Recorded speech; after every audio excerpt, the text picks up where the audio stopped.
And Kairut began, first, you must outsmart yourself.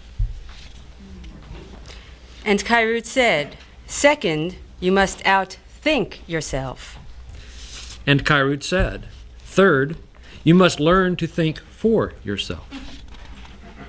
And Kairut said, then you've got to get over yourself and get on with your business. And Kairut said, no matter who you are, that's the way you were born. Next question.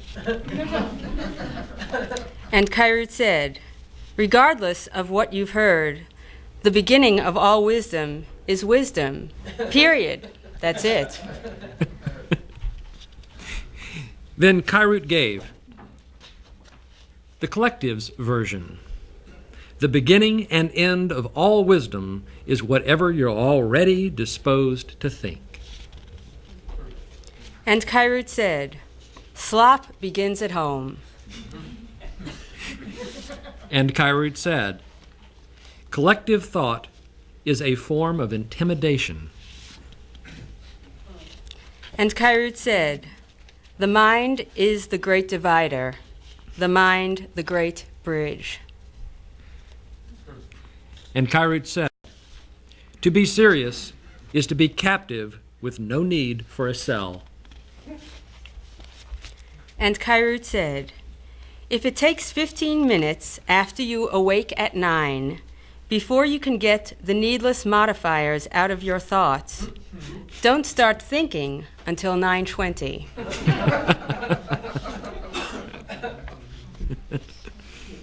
And Kairut said, to an independent mind, 2 plus 2 can be almost anything.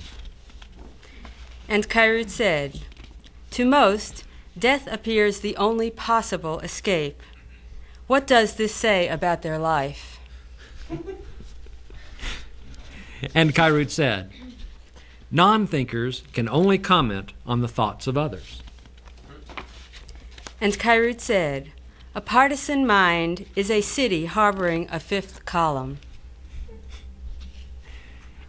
And Kairut said, no activity is an institution until it has raised commanding structures.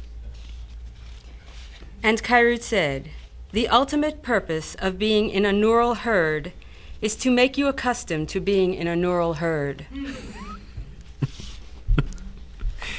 And Kairut said, everyone's reflection is ugly.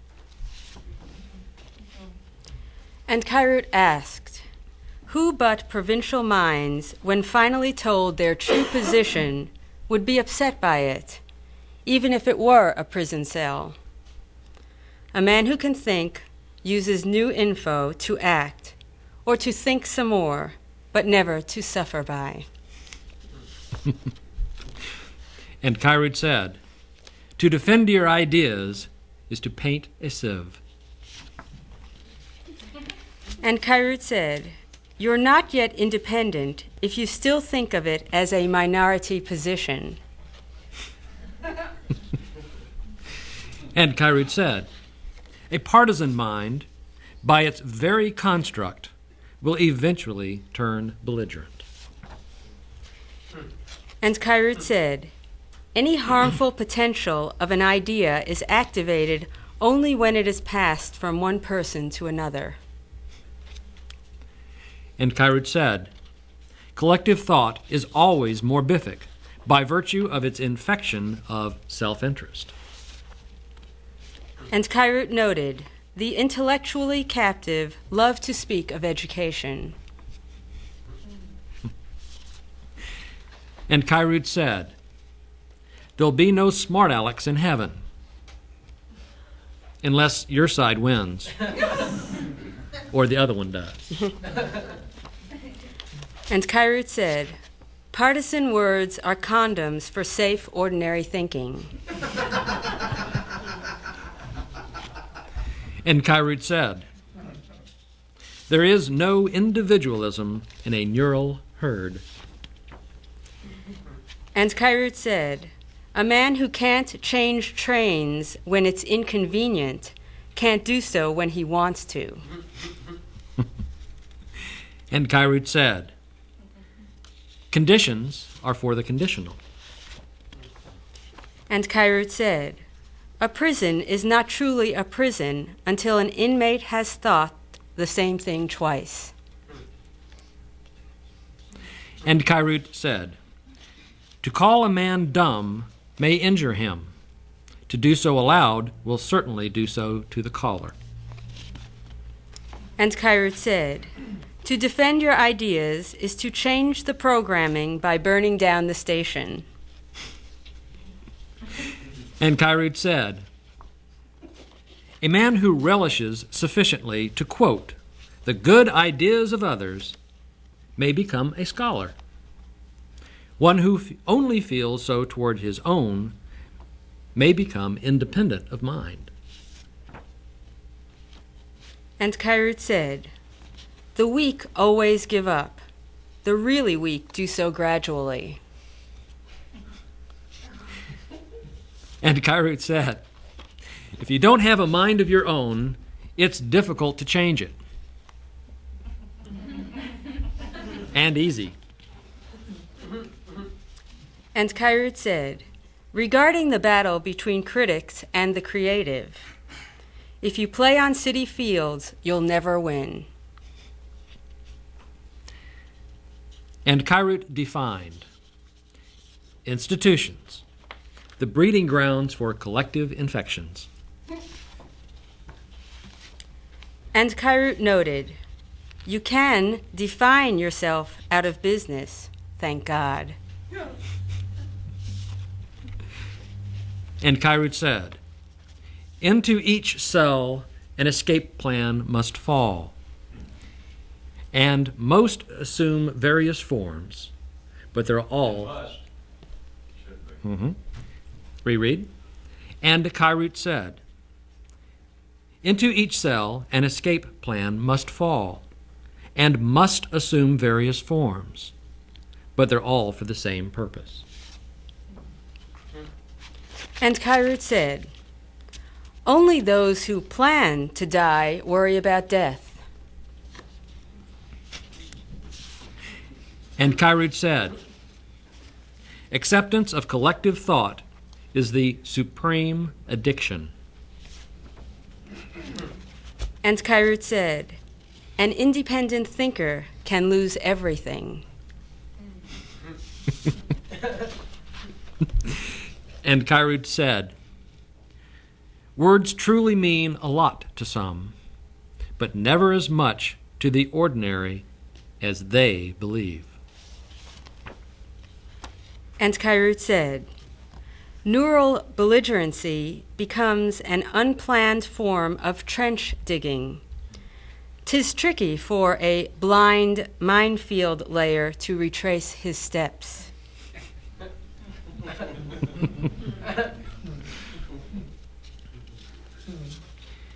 And Kyrut said, the predisposition to be yourself is the beginning of all slop. And Kyrut said, confinement only becomes prison after those therein begin to take the notion seriously. And Kyrut said, to defend your ideas is to redefine suicide. And Kyrut said, everyone has a twin brother who's not related to him. And Kyrut said, there are two requirements for an idea to be potentially dangerous. First is that you must either accept or reject it. And second is that it must come from someone else. And Kyrut said, an independent mind's business is singular in that its only department is research and development. And Kyrut cautioned, if they can shame you, they can arrest you. And Kyrut said, those who need to feel insulted will manage to do so. An independent thinker may travel some on the weekends. You didn't really expect I was going to say the obvious. And Kyrute said, no matter their religion, everyone's hobby is their statue of St. Francis. And Kyrute said, the unstated purpose of collective thought is to keep man collective.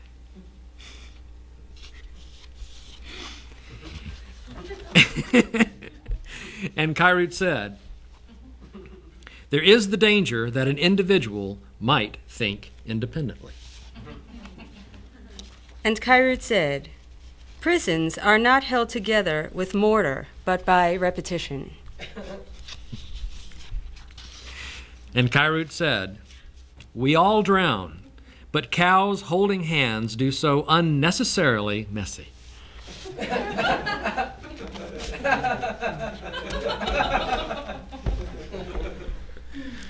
And Kyrute said, the difference between just thinking and independent thinking is greater than any difference between ideas themselves. And Kyrute said, general endeavors need impressive structures to help compensate. And Kyrute said, when it comes to a partisan mind understanding reality, the bottom line is that there isn't one available to it. And Kyrute said, as they get old, the pretty pout. Ideas petrify. And Kyrute said, the civilized world is so short of significance that men's personal problems assume exaggerated proportions. Prison is a serious matter to those therein. And Kyrute said, if intelligence is not a personal matter to you, then you have none. And Kyrute said, originality is foreign to teachers of the collective, as is creativity to their artists. And Kyrute said, remember, prison tests are to find out how dumb you are, not how smart. For if you had any intelligence, you wouldn't be there to begin with. And Kyrute said, certain thinking makes muscles excessively tense. And Kyrute said, the vocabulary of the independent is for the sake of his independence, not to entangle others. And Kyrute said, all partisans eventually get wounded. And Kyrute said, to a real thinker, only thoughts from a certain source are worthy of serious attention. And Kyrute said, neural captives are the true homeless of life.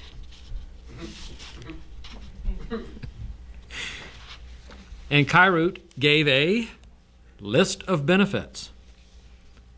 A sad or angry man doesn't have to think.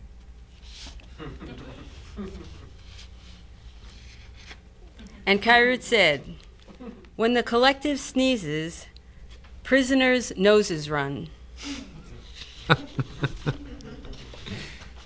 And Kyrute said, anyone whose thinking is not more fun than any form of entertainment doesn't know about the independent kind. And Kyrute said, speech is a trapeze act among the civilized. And Kyrute said, prisons love a happy prisoner. Hey, But Derek? yes, Derek? Yes. Keep it rolling. I just read roll call. Go back to the one you just read. Change speech to conversation. Just read it. And Kyrute said, conversation is a trapeze act among the civilized. I was like supposed to then.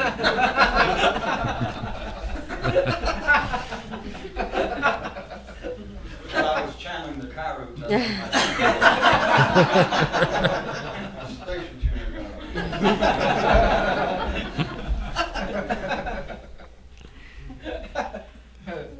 And Kyrut said, prisons love a happy prisoner, but are perfectly satisfied with whatever kind they get.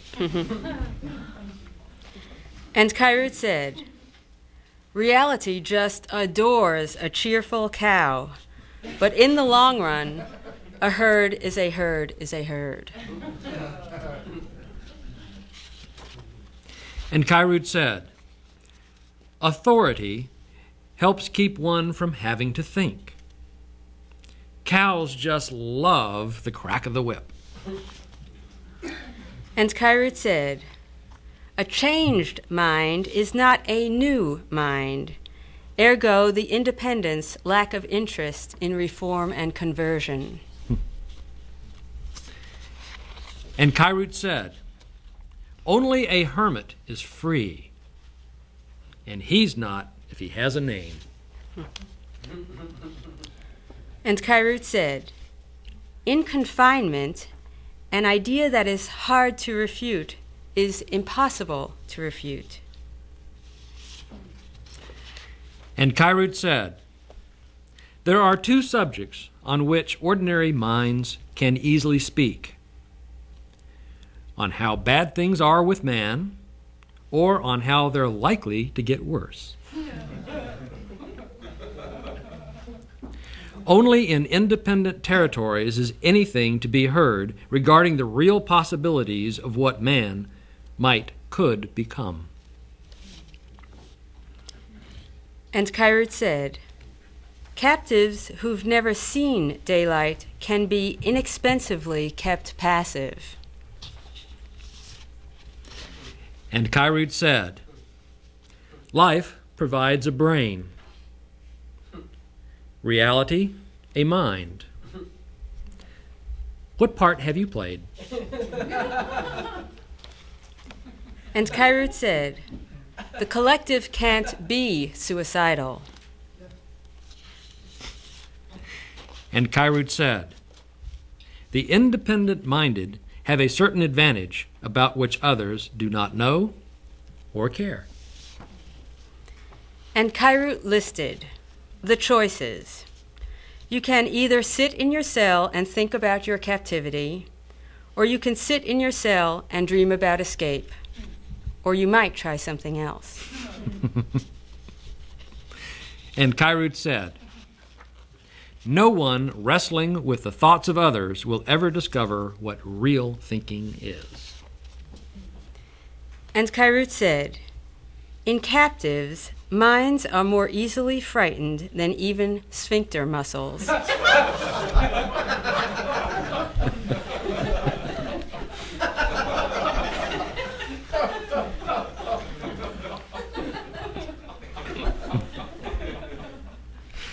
And Kyrut said, information coming from institutions is never unbiased, in that they are committed to their own stability at whatever cost to independent thinking. And Kyrut said, there are two ways to take other people's ideas seriously and thus be captured, by either accepting or rejecting them. And Kyrut said, a neural accident waiting to happen can be a positive possibility to an independent mind. And Kyrut said, nonpartisan thinking is the X-ray glasses that see through slop.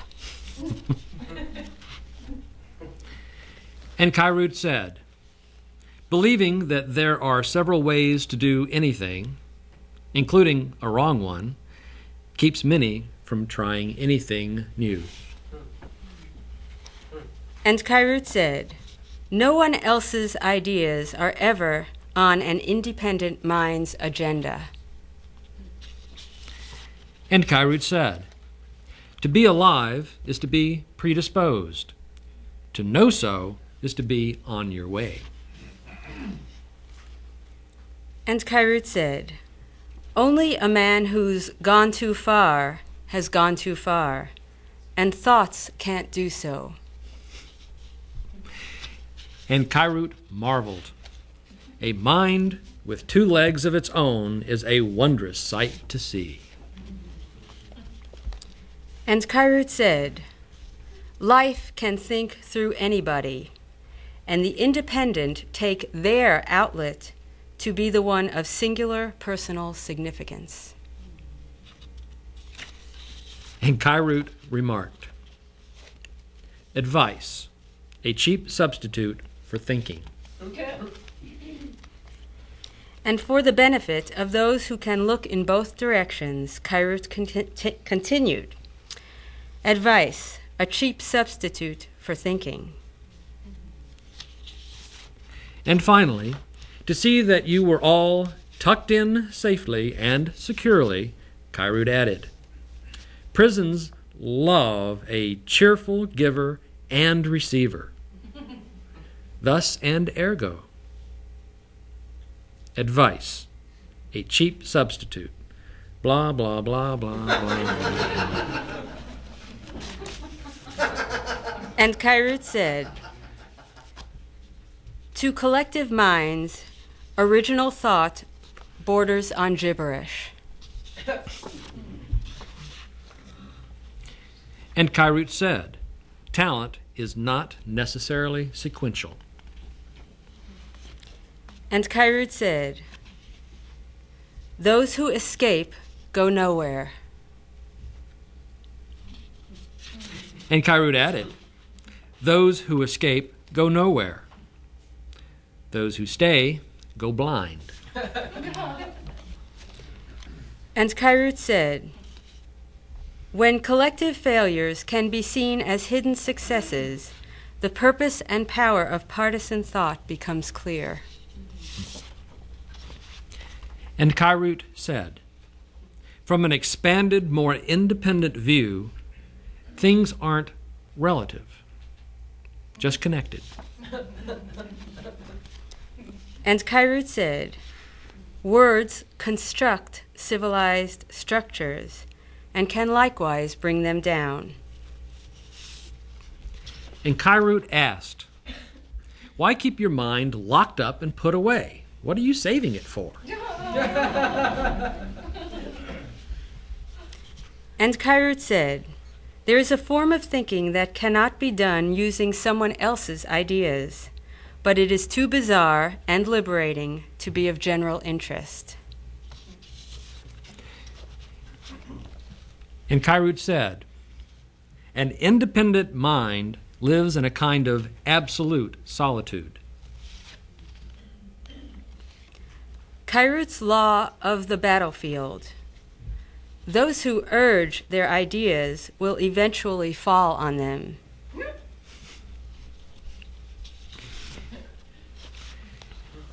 And Kairut said, surrender once, surrender twice. Surrender twice, forget it. But, Kairut added, when you know how, lay down your weapons, surrender, and win. And Kairut said, what an independent thinker knows comes from independent sources. And Kairut said, primal failure is death, and the secondary variety makes life seem intolerable. Then Kairut asked, so what are you going to do? Who are you going to call? When you're going to start thinking for yourself? And Kairut presented new equations. Mine plus not mine equals everything. Mind plus not my mind equals all explanations for everything. Independent thinking eats them both alive. And Kairut said, there are those who believe that this sort of activity talks mainly to itself.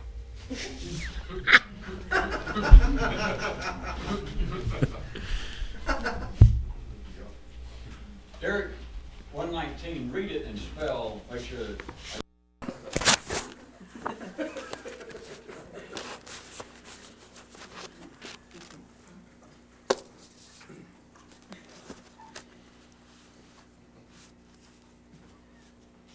Okay.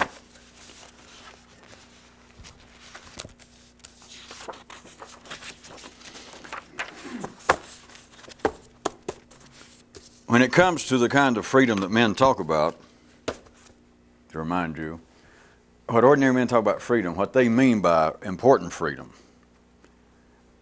is a form of idiocy. That is, it's a form of true delusion. Not because I say so, but it's on the basis that we'd already covered that if you looked at man just as basic physical life, any idea of freedom is ludicrous to be charitable.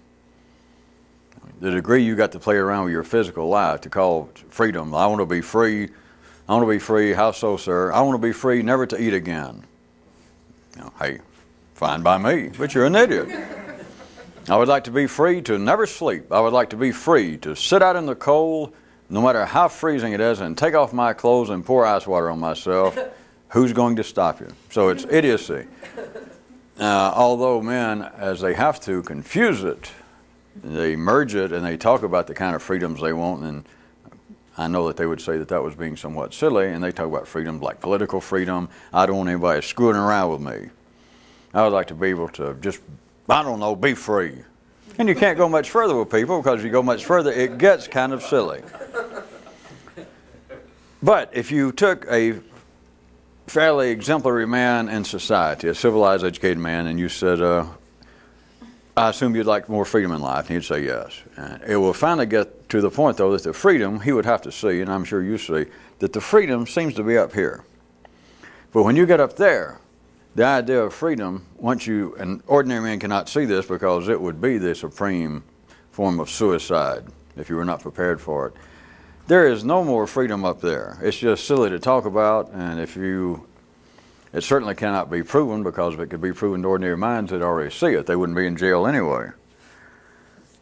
But to give you some indication, just to show you a hint, the grand example that continues to go, and they change the names a little bit, the continuing debate, the speculation, all the way from scientific to philosophical, about how much influence, if any, does genetics have on our thought processes. No, we're not talking about somebody that's born with, a tumor on their brain the size of, a cantaloupe. We're talking about ordinary, run-of-the-mill people with decent-looking brains, like I'm sure all of you have at home, at least, whether you wore them tonight or not. Just ordinary, good, decent brains, without any sort of pathological, true physical problems with your brain. Remember that. Then the question continues to be, men say, well, how much, if any? And then they go off and speculate like, well, how can you actually inherit intellectual proclivities? You might have a proclivity, they even debate now, perhaps you have some physical inclination to drink. Well, we don't know yet, don't have enough stats. But then you start about intellectually, and it is, they can't seem to go anywhere. They can't really decide, well, absolutely not. One man could get up and make a Nobel level speech pointing out, and I could stand here and try to make it up, but you could do it yourself, to point out, wait a minute, you cannot really have any sort of genetic inclinations to do your thoughts. You're free to think whatever you want to. You can change your thoughts. You don't inherit thoughts. When you're a kid, you don't have thoughts. You have to learn to speak. You have to learn the whole thing. And you can just say, well, that's obvious. That's true. You don't. So if that's true, and as obvious as it sounds, how come that wasn't settled 6,000 years ago? How come they're still debating it right down the street at your nearest college and university and tavern? Roofers, they use other terms, but it's the same thing. What you looking at? I don't know. My eyes were just over there. Why? What's it to you? Well, it's the same thing. The idea, I was trying to get us back to speed, the idea of freedom up here is simply moot. We'll do better than ludicrous. It is just, it's silly.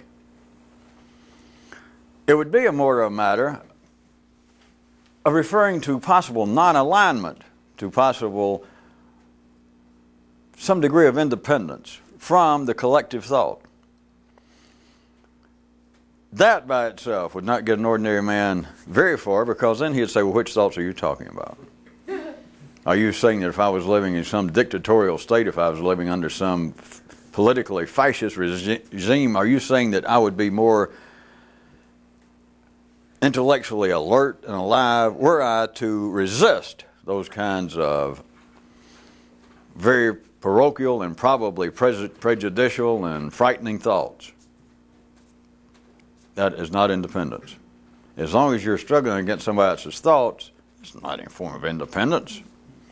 But at any rate, to use the terms to get us going again, rather than call it freedom, which people love to do in religion and philosophy and ordinary people, is follow this teaching, says somebody, and you'll be free. Oh, maybe not now, but after you die. Oh, let me write that down. Again, the reason you laugh is that you half buy the story. That's the reason it's funny. You think, boy, that ain't funny. That's why you laugh. Well, as you heard, I was using terms about captivity and prison, etc., which prison is not any sort of attack on life. It is, as I think that you would grant your own selves to take the description I was giving at the physical level, to call that there is no freedom, then you can say, all right, then we are sort of in prison. But you got to admit, assuming that you're fairly healthy and just ordinary, and I'm saying physically healthy, that kind of prison, there's not a great deal to bitch about. I mean, if you enjoy eating and good meal, nice lay down, you enjoy getting laid with a nice friendly person, you enjoy all the physical pleasures of life. Then to say, well, there's no freedom, so we're kind of in prison, all right. But compared to anything else you know, I mean, you can't picture, why do you want to be free from it? We already pointed out it's insanity, so you can't complain even if I use the word prison. If we drew the line of consciousness right here through the cerebral cortex and up the frontal lobes, and from down here we just said, man, it's just basically an animal. No offense to him, but just from here down, we're talking about the non-thinking aspect of life, just the instinctive running of life. Then if we say from here down, man is in a prison, the man, there is no idea of freedom, and you see, well, you're right. The idea of freedom is insane. It is detrimental to a man. Okay. So then to say it's prison just for the time being, it's not anything to go, oh my goodness, that's right. The only reason I lay on this is because religions and everybody else has used this term long before me, I guess. Well, I know some of them have. But it's not made, we're not railing against life at the physical level like, boy, it's horrible to be in prison. Forget that. It's not horrible. Plus, I don't have any snake oil with me for sale to, get you out of this prison. But send me in some money and I'll bottle up some and bring it to you. So it's not that. It's not that anything wrong with it. From here down, it is sane. It is proper. It is healthy to say that you're in prison. Because if you were trying to do something non-healthy, you could say, well, I'm trying to break out of the prison of having to eat. I am sick of it. Man, we've been through that, and it's insane. So up here you're talking about some form of attempted independence. Or if we're going to look at the whole thing as prison, then you start thinking, well, escape. What goes on?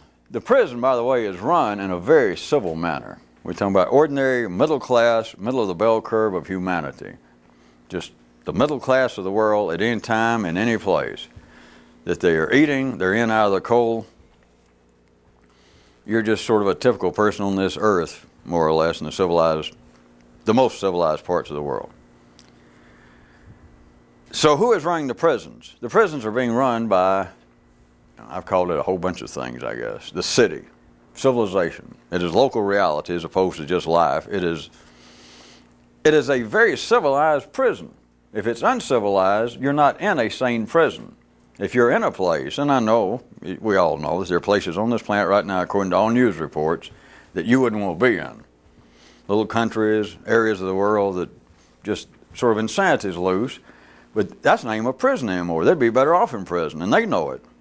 That the people even plead, send us over some people to, take these maniacs and make them calm down. Send us over some sane maniacs. Send us over some sane people with guns to get these insane people with guns off the street. So, prison is civilized. If it's not really a prison. It's just chaos, and It's anomalies to the systemic growth of life. It is something that life, sooner or later, and probably very sooner, is going to reach around like a pimple on its ass. It's a zit, and it's going to be gone. It is not part of the mainstream growth of life. Civilization is constantly doing a certain thing. I pulled out one of these that says, prison tests are to find out how dumb you are, not how smart. This is going on continually. Continually. It's going on all the way to take the easiest one, I guess, to start with. In school, they give you tests. But society, the ordinary growth and expansion of life, you don't go to school to learn how to think. No offense to school, and it's no offense to education in any part of the world, much less America or anywhere else. That's not it. Because you're not in school in the school system of Meridian County or Marion County or in Queens. That's not where you're in school. The school system you're in is life school system, the collective school system. And what life wants the collective to know is how to stay in the collective. And it gives you tests, not to make you smart, to keep checking that you will take a test, that you'll put up with that crowd. It's not to find how smart you are, because the rest of that one that I didn't read, but it says that you should remember that prison, that is civilized, collective, ordinary situations in which men are tested. The test is not to say, well, let's find how smart you are. They always say that. And people go, oh, that's good. That's not it. It's to find how dumb you are. That is to find out, and I don't use that in a pejorative sense now we started talking, of course. It's not to find how dumb you are. It's to find out that you'll put up with it. It's to find out that you're still in line. Because, to go back and finish it, prison tests are given not to find how smart you are, but find how dumb you are, semicolon. Because if you had any intelligence, you wouldn't be in prison in the first place. Of course, you were born in prison. That is, you were born from here down, assuming you're sane and genetically sound. You were born in prison. And up here, you were born in prison. Because you were in prison as soon as they said, all right, we're going to teach you to speak. I'm your father, and that's your mother. And you're a little kid, and you look at, and I say, all right, who am I? And you go, Fido. And you go, no, you're not. Father. And so you give a test. And every now and then, after a few days, you say, all right, do you remember? Who am I? And the kid goes, Father. All right, from one view, you'd say, well, I'm checking how smart he is. No, you're not. You're checking that he's in prison. Not that you meant to do it because it was done to you, but what you're doing is checking to see how dumb he is. That is, how malleable. That he's part of the herd. That you say, all right, huh? And the kid goes, Dada. And you go, huh? He goes, Mama. And you wait a few minutes, you go, all right, huh? Dada. Okay. Huh? Mama. That is exactly it. It's not a plot. It's not a conspiracy. But men are not taught to think. That's not the point. Not individually. The collective is moving in the same way as everything else on this planet is moving toward greater expansion, greater growth, but it's on a collective basis. That if anybody is individually thinking outside whatever the collective's thinking, wherever you are, whatever be proper to your neighborhood, your family, your group, your herd, you are, in a sense, an anomaly. Except you're not an anomaly large enough for life to actually have to go. And that's why this kind of stuff, can make it through life. But you're continually, the part of you that's in life, and there's some sense none of you are hermits. All of you will assume are still sane, except we'll assume. But you are continually being tested. You don't have to be in school, but you are continually being tested. The apparent, and they're everywhere, I'll just start pulling them out. The standards of morality of your society, of your time and place is a test. The apparent compliance that you render thereto in your personal situation is a test. Such as you come home, your wife says, it's 3 a.m, where you been? It's a test. And it's not a test to see what a good liar you are, to say, well, I don't know, there was some kind of madman at the bowling alley and he held us all for ransom. The police had to come in. It's not to check how smart you are. But see, now, if you were a man, I'm just taking that kind of position right quick to do one. I was trying to get something beyond the school level. and somebody said, why did you do so-and-so? And morality, I guess, seems as far removed to some people as education. I don't know why they would say that, but somebody's saying, why did you do so-and-so? Did you steal that? Did you shoplift? Whatever they're saying, a judge, innocent or guilty, it sounds like we're into the area of jurisprudence. It sounds like we're into the area of law. Or with your wife or your husband, the other way around, you're saying, where have you been? Why did you do that? Then it seems to be morality, and it seems to be a test of some kind. Not just a test, have you been unfaithful to me, or not just a judge saying, did you break the law? I know it seems like that, the same way that you're accustomed to in school. If they say, all right, now we have studied logic, now we have studied chemistry, and we're going to have a test. The basis of the test, the basis of collective thought, the basis of collective education, the primary basis is to keep you in the collective. Not to test how much chemistry you know, not to test how much logic you know. It's to test whether you'll sit there and put up with it, whether you're still in the herd. Because a teacher can stand up there, whoever seems to be an outlet for life, that's trying to lead in a dance with a group of people. They can stand there in front of the cows and holler, all right, we're going to have a test in chemistry. But all life wants to know is all those heifers are going to go, moo. That's all it wants to know. That's all it wants to know. Anything else is kind of irrelevant. It's a hobby. It is, regardless of your religion, it is your statue of St. Francis. It's your little thing you can hang on your wall that says, graduate in chemistry. That's fine. It's a hobby. But that was not the purpose of life testing you throughout your time in school or throughout your time being alive socially, or your wife saying, where have you been? And forget your wife, forget the individual now, it's life. Because what life wants to know, because you'll try to, you understand we're talking about two different things simultaneously. You will, if we're back talking about ordinary people, and you come slipping in late, drinking, and lipstick on your collar and all that, I'm just trying to make a far removed example than what we started talking about, so that you'll see how wide range it is. And your wife or your husband, do it that way, says, where have you been? It's not a test to see whether you're truthful. It's not really a test to see if you're faithful. It's not really a test to see if the person pulled out, wait a minute, it's one thing to be unfaithful to me, that hurts me enough, but my God, we're supposed to be good, whatever, Jews or Catholics or Buddhists, and we don't believe in that. I mean, it's bad enough that you break my poor heart, but how could you do it and insult our religion? How could you insult the morality of our neighborhood? Remember, forget your wife or husband or mother saying this is life talking. And you say, no, teach, no, let me explain, no, I'm not cheating, that's nothing written here. I'm doing them back and forth, follow it. The test is not to find out if you know morality, if you know faithfulness. The test is to find out if you'll still go, moo. Life wants to know that you're still buying the story. That is, you'll defend yourself. That your wife says, where you been? Your rabbi says, did you do what I heard? It doesn't matter what you say. That's the test. All you got to do is respond and you passed. All you got to do is prove that you're dumb enough to play the test. You go, oh, no, let me explain. You passed. That's all life wants to know. You took it seriously. You took ideas from somewhere else.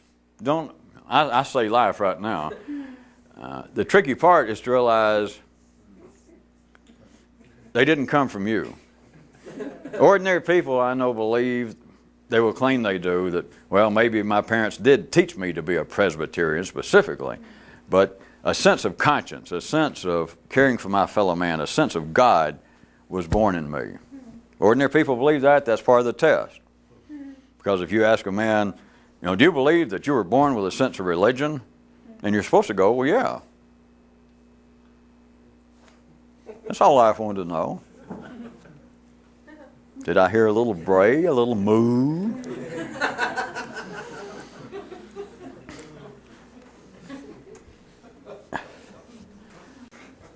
If you look at it as a form of prison and you can take away the negative aspects, that is to understand that at one level, without any doubt, prison is the safe place to be from here down. It's the proper place to be. Is you do not want to be trying to escape. You do not want to be playing experimentation from here down. From here up, life is not arranged for you to be an individual. And of course, we're not here preaching that you should be, because it would tear the prison apart. If suddenly you could do it, which you can't But if you could do the kinds of things that philosophies and cults and religions, it just sounds, now that they have these impressive structures, it sounds a little more stately, formidable, imperial, acceptable. But all religion is a cult now that has a big building. That any activity that goes on in life does not become institutionalized until they can erect a formidable, I said structure in one of the papers, but one structure, well, I don't know, if it's big enough, you start verging on being an institution. But you get 2 or 3 big ones, you're an institution. Then you can test people. But we were pointing out, as you know, it is not that life is wrong. I'm just trying to point out to a few people that life is not arranged at any particular time. It's just simply not. And it's as plain as hell once you see it.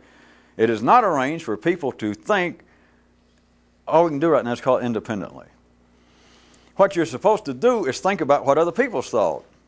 That is the kind of sane, sequential, stable expansion of life genetically here. Now, physically, there's no doubt. Nobody turns around, no sane person turns around and sees a little human kid and say, well, he doesn't look bad, but I always thought a child would look better if he had 3 legs. To look down at somebody's child and he's got 2 legs, 2 arms, 2 ears, a nose, and he looks, if not exactly like his family, he looks like a human. That's what you expect, right? That is stability. That's health. It's happiness. You're glad. But up here is the same thing.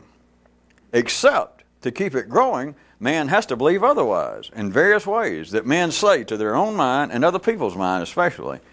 What they're saying is, you're far too bland. You look too much like your parents. You look too much like humanity. And of course, you can only do that as humans have the great ability to do so without having a kind of neural mirror.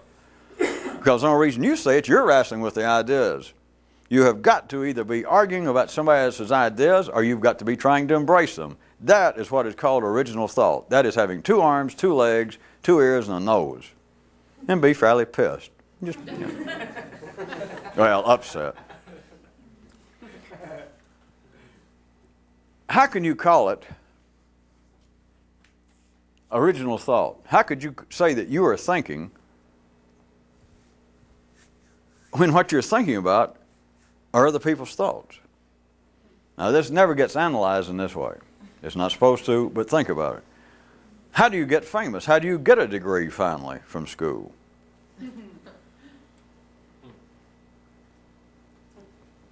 How do you get a reputation at all? How do you get a reputation among your friends for being a thinker?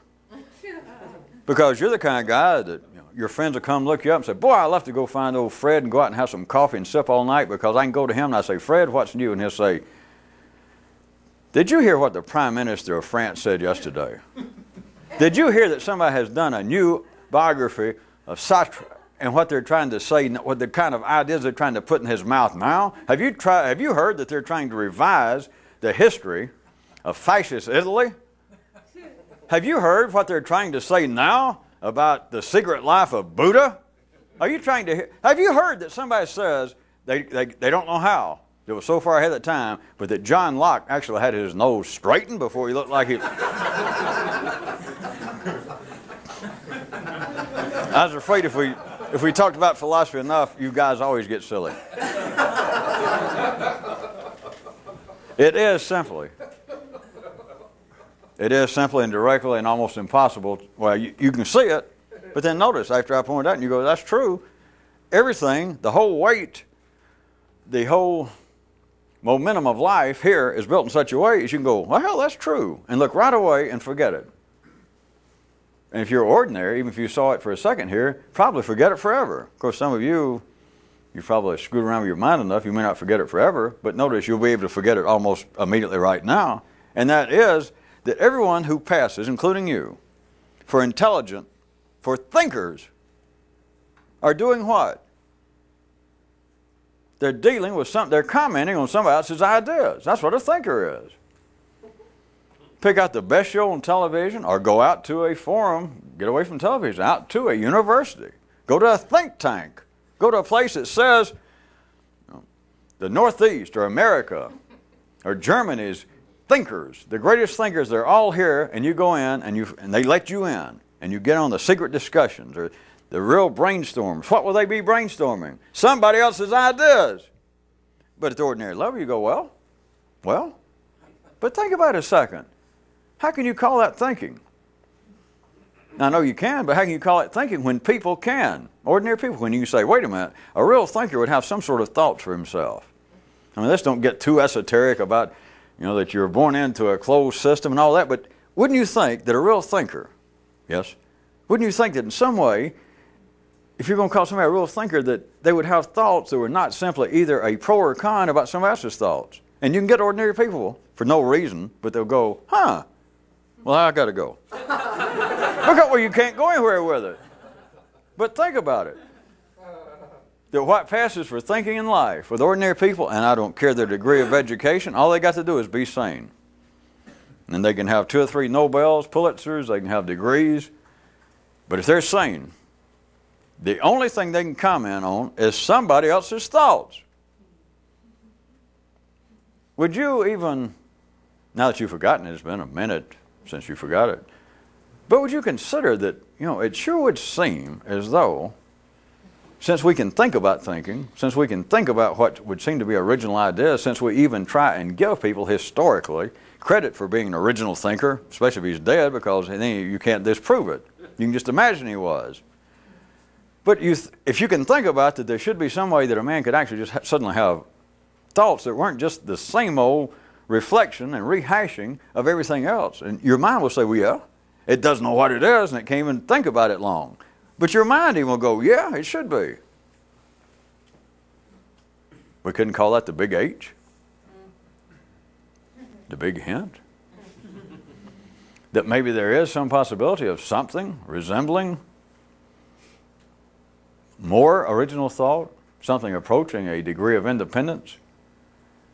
And yet everything in life, look how pressing life is. One more time, let's forget the physical. Let's assume that you're not hungry and you're not homeless. And it's up here is what you would find pressing, what you find challenging, what you find to be open to some debate. But what is it you're debating? What is it you feel challenged by? Anything you ever thought about?